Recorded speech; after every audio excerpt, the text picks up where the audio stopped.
High friends, good morning, welcome back to my channel Rupa Malakar ব্লগে তোমাদের স্বাগতম। খুব ভালোবাসা। আজকে রবিবার নতুন একটা ব্লগ নিয়ে চলে এসেছি। সারাদিন কী করছি না করছি দেখতে থাকো, আমার সাথে থাকো, না স্কিপ করে পুরো ভিডিওটি কন্টিনিউ দেখতে থাকো। আর যদি আমার ভিডিও ভালো লাগে অবশ্যই লাইক, কমেন্ট অ্যান্ড সাবস্ক্রাইব করো যদি ভালো লাগে। এই দেখতেই পাচ্ছ এখন বাজে 6:30। আকাশটা এত সুন্দর যে আমি সত্যি বলতে ভাবি যে একই ভিডিও করব না, কিন্তু না দেখিয়ে আমি থাকতে পারি না।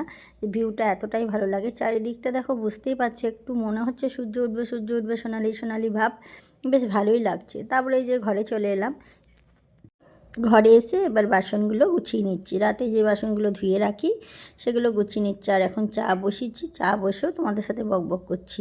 কী যে বকবক করতে পারি তোমরা মনে মনে ভাববে বলো। এ দেখো এখানে চা বসিয়ে দিয়েছি, চা এখন ফুটছে। চা তারপরে খেয়ে নিয়ে তোমাদের সামনে আসছি। চাটা খাওয়া হয়ে গেছে। এই দেখো দেখতে পাচ্ছ, এবার আমি এসে গেছি মাঠে এসেছি কিছু টাটকা সবজি নেওয়ার জন্য। এতদিন তো তোমাদের সাথে শেয়ার করেছি যে সবজি মানে দেখাতে এসেছি যে চাষ হয়েছে, মানে সবজি ধরেছে, সিম, পটল, ফুলকপি। কিন্তু আজকে এসেছি আমি কিছু সবজি কিনতে। এর আগের দিন আমি জিজ্ঞেস করেছিলাম যে সবজি কি বিক্রি করা হয়, ওনারা বলেছিল হ্যাঁ। যার জন্য আমি ভাবলাম দোকান থেকে সবজি নেয় না, একটু মাঠে চলে আসি। তাই একটু মাঠে এলাম। মাঠে এসে দেখছি দেখো কী সুন্দর সিমগুলো তুলছে। এর আগে তো আমি সিম মানে তোলার পর দেখেছি, এবারে বেশ তুলছে তো দেখতে বেশ ভালো লাগছে। আর সত্যি কথা বলতে আমার এরকম গাছের সবজি তুলতে ভীষণ ভালো লাগে, কিন্তু কিচ্ছু করার নাই, যেহেতু আমার তো জমি নয়, অন্য মানুষের চাষ, তাদের জমিতে হাত দেওয়াটা উচিত না। বাই চান্স যদি গাছের কোনো ক্ষতি হয়ে যায় তখন কিন্তু আমারও খারাপ লাগবে। যার জন্য আমি তুলতে পারছিলাম না, শুধু দেখছিলাম আর ক্যামেরা করছিলাম। যাই হোক, দেখো ওনারা তো অনেক কষ্টে চাষ করে না, কোন ভোরবেলা আসে মাঠে, একটা গাছের পেছনে প্রচুর কষ্ট করে, তারপর সেই গাছে ফল হয়। সেই গাছ ক্ষতি করা আমাদের একদমই অন্যায়, আমাদের উচিত নয়।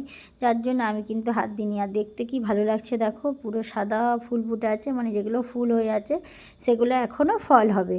হ্যাঁ, আমি তাই দেখছি, বেশ তুলছে, কি ভালো লাগছে।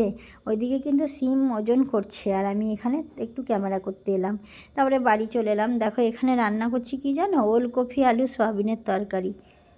আজকে ভাবলাম একটু ওলকপি দিয়ে সয়াবিন করি। আজ তো রবিবার, মাংস তো একদম হবেই, তার সঙ্গে একটু নতুন সবজি দিয়ে সয়াবিন দিয়ে একটা তরকারি করলাম। আর দেখো এখানে বাড়ির উপরে ব্লাউজ বিক্রি করতে এসছে, তাই একটু গেলাম, তোমাদেরও দেখাচ্ছি। দেখো ব্লাউজগুলোর কালারগুলো এতটা সুন্দর, কিন্তু ব্লাউজের হাতাগুলো খুবই ছোট, কিন্তু এত ছোট হাতা আমাকে পরতে দেবে না, যার জন্য কিন্তু আমি আর কিনিনি। এই সামনের কালারটা দেখো, এই কালারটা কী সুন্দর লাগছে, তা তোমাদের একটু দেখাচ্ছি। আমিও দেখছি, কিন্তু এত ছোট হাতা নেওয়া যাবে না। তোমরা অবশ্যই কমেন্টে জানাবে দেখো ব্লাউজগুলো কেমন লাগছে। আমার তো বেশ ভালো লেগেছে, কিন্তু কিচ্ছু করার নেই, আমাকে পরতে দেবে না, আমার নেওয়ার উপায় নাই। তাই একটু দেখলাম, তারপরে ঘরে এলাম। ঘরে এসে দেখো এখন চিকেন করবো। কড়াইয়ে তেল দিয়েছি, তেল গরম হচ্ছে, এবার আলুটা দেবো। দেখো আলুটাও ভাজা ভাজা হয়ে গেল।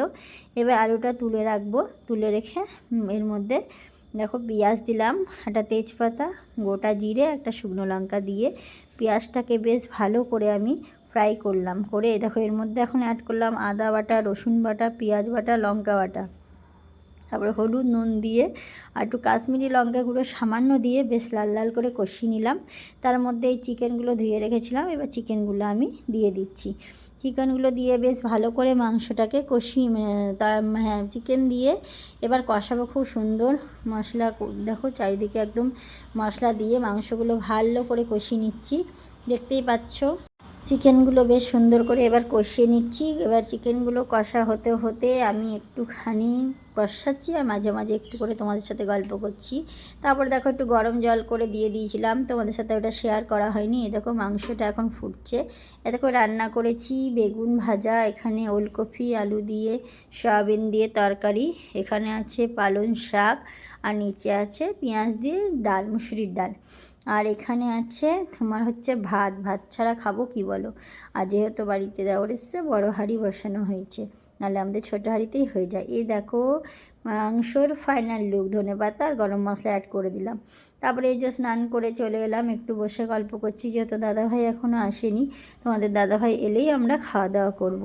তাই বসে বসে একটু গল্প করে নিচ্ছি। গল্প করাই তো আমার কাজ বলো, তোমাদের সাথে একটু গল্প করব, তাই তো ভালো লাগে, তাই একটু গল্প করছি। জানি না তোমাদের কতটা ভালো লাগে। তারপরে একটু রেস্ট নিচ্ছি, রেস্ট নিয়ে উঠলাম। সেইভাবে ঘুমাইনি, কারণ ছেলের পড়াতে আসবে স্যার, ওই জন্য ঘুমাইনি, শুয়েছিলাম। ঘুম থেকে উঠে যে একটু তোমাদের সঙ্গে বকর বকর করে নিলাম। তারপরে সন্ধ্যাবেলায় নিয়ে আসলো মোমো। ঠিক আছে, আজকের মতো ভিডিওটা এখানে শেষ করলাম। কাল একটা নতুন ভিডিও নিয়ে তোমাদের সামনে আসবো। Please like, comment and subscribe. Tata, bye bye.